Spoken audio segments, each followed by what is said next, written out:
بیایم یک بار برای همیشه مشکل سینک و سورس بستن PLC رو با هم دیگه حل بکنیم. این سنسور یه سنسور NPN هستش.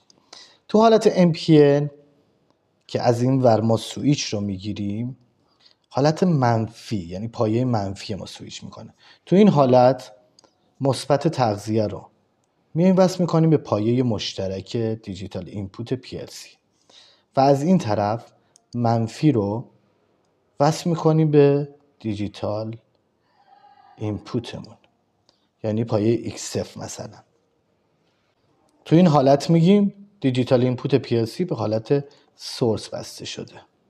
بریم سنسورهای PMP رو هم با هم ببینیم. برای سنسورهای PMP پایه مثبت سویچ میکنه، یعنی شما منفی تغذیه رو میایم وصل میکنیم به پایه مشترک PLC و خروجی سنسور رو میایم وصل میکنید به پایه دیجیتال اینپوتتون، مثلا X0، که در این حالت PLC به صورت سینک وایرینگ شده.